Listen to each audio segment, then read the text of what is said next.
ሰላም ለእናንተ ይሁን። በኢትዮጵያ በተለያየ ሀገር ያላችሁ ኢትዮጵያውያን ወንድማችሁ ላይ ፈለቀ ነኝ። ዛሬ ዘመንና ትውልድን በተመለከተ ከእግዚአብሔር የሰማሁትን ድምፅ እናንተን ለማሰማት በፊታችሁ ተገኝቼዋለሁ። ለኢትዮጵያ ሕዝብና ለክቡር ጠቅላይ ሚኒስትራችን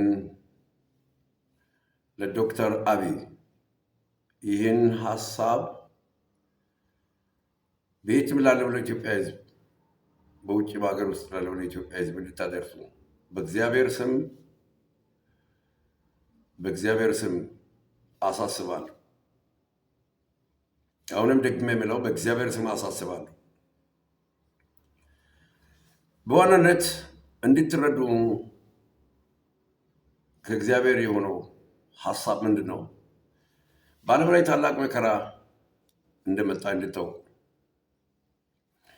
በተለያየ ጊዜ ሰዎች ቅዠትን ወይም ከእግዚአብሔር በተረጋገጠ ሁኔታ ያልሰሙትን ድምፆቹን ለትውልድ ሊያወሩ ይችላሉ።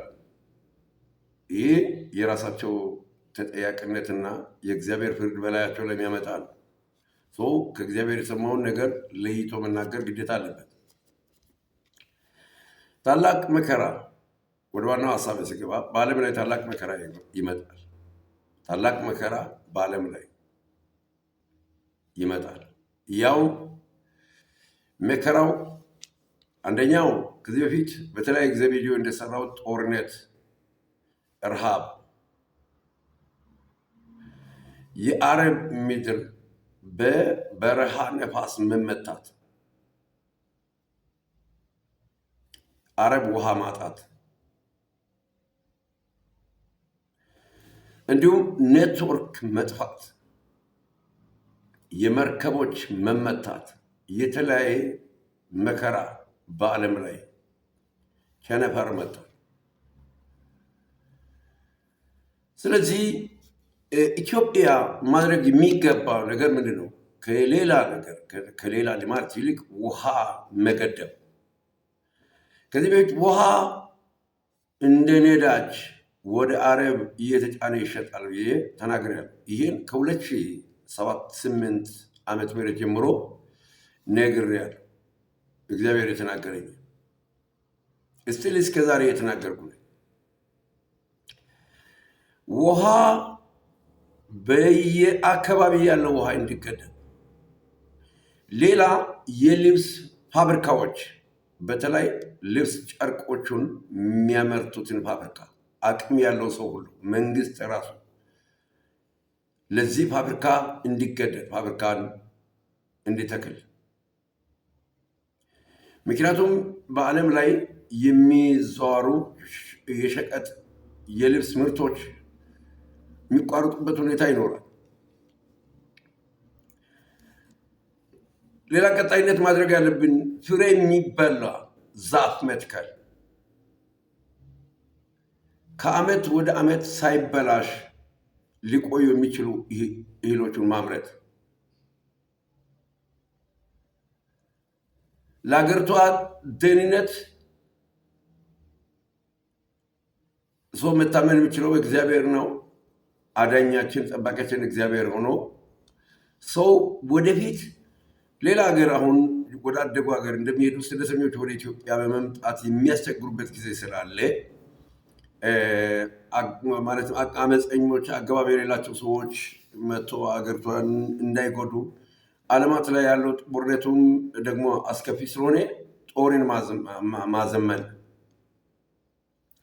በተለይ አውሮፓ፣ አሜሪካ አሁን እስራኤል ላይ ሚድል ኢስት ያለው ጦርነት ይቆማል ሰዎች የሚሉት ወደፊት ከስር እየሰፋ ነው የሚሄደው፣ እየተዛመተ ነው የሚሄደው እንጂ የሚቆም አይደለም። አፍሪካ ውስጥ ጦርነት ችግር አለ። ወደፊት ሰላም ለማስከበር የኢትዮጵያ ሰራዊት ይፈለጋል። በአፍሪካ ውስጥ አሁን ያለውን ሁኔታ አትመለከቱ። በዶላር እየተከፈለ የኢትዮጵያ ሰራዊት ሰላምን የማስከበር ስራ ይሰራል። እና መደረግ ያለበት ምንድን ነው? ውሃ መገደብ፣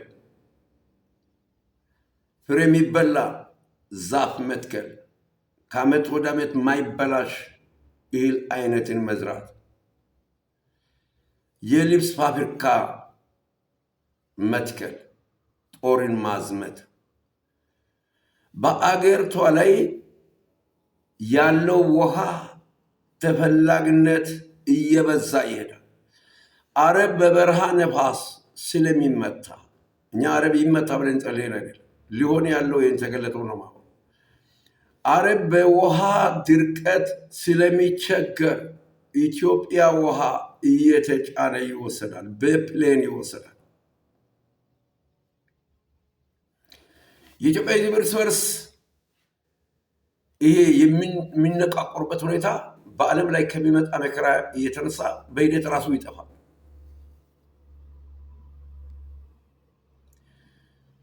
ዓለምን መከራ ያተናንቀዋል። ዓለምን መከራ መፈናፈንን ይከለክላል። ስለዚህ በውሃ ላይ ያለን እይታ እንዲለወጥ፣ ውሃ እንዲያዝ ይህን በእግዚአብሔር ስም እናገራለሁ።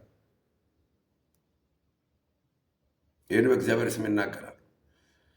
በኢትዮጵያ ዙሪያ ያለው ሽኩቻ ይሄ መከራ ራሱ ያጠፋል። እየተንከባለለ ወደ መከራው ይደርሳል። መከራ ራሱ ያጠፋል። የአንዳንድ አካባቢ ሐይቅ ይሰነጠቃል፣ በውስጥ መሬት ይሰነጠቃል። የምድር መንቀጥቀጥ፣ ናዳ፣ የተለያየ ነገር ውሃን ይሰነጥቋል። የበረሃ ነፋስ አንዳንድ አገር ሐይቆቹን ያደርቃል። ስለዚህ ይህን ከምድር ስር ውሃ ሐይቅ ይሰነጠቃል ያልኩትን እንዳትረሱ። ይህ የሚሆንበትን ሀገር አሁን ለመጥቀስ አልፈልግም። እግዚአብሔር የተናገረውን ጽፈን ያስቀመጥነው አለ። የእግዚአብሔርን ቃል ዘፍጥረት ምዕራፍ 41 ላይ ያለውን በጌታ በኢየሱስ ክርስቶስን አነባለሁ። ከቁጥር 30 እንዲህ የሚል ቃል አለ። ራብ ይመጣል፣ በግብፅ አገር የነበረው ጥጋብ ሁሉ ይረሳል። ራብ ይመጣል፣ በግብፅ አገር ያለው ጥጋብ ሁሉ ይረሳል። ዮሴፍ እንዲህ ነው የተናገረው። ራብ ምድርን በጣም ያጠፋል። ራብ ይመጣል፣ ጥጋብ ይረሳል። ራብ ምድርን ያጠፋል ብሎ ነው የተናገረው። ሊሆን ያለውን ተናገረ ዮሴፍ ለግብፃውያን በዘመኑ። አሁን ሊሆን ያለው ስለሆነ ይሄ ማንንም ሳይነካ ማያልፍ ጉዳይ ስለሆነ ያለው የተኛው አመለካከት ወደ ኋላ ተጥሎ የኢትዮጵያን ትውልድ ነገን ለመዋጀት እነዚህ ነገሮች ቢደረጉ ከእግዚአብሔር በታች ከሰው የሚጠበቀው ድርሻ ሰው ቢያደርግ ጥሩ ነው። ሌላው የኢትዮጵያ አዋሳኝ ሀገሮች በባህር ላይ ካለው ጦርነት የተነሳ ጅቡቲ ቢሆን፣ ኤርትራ ቢሆን፣ ሶማሊያ ቢሆን በራብ ይጎዳል። ከራብ የተነሳ ጅቡቲ ከኢትዮጵያ ለመቀላቀል ራሱ ይፈቅዳል።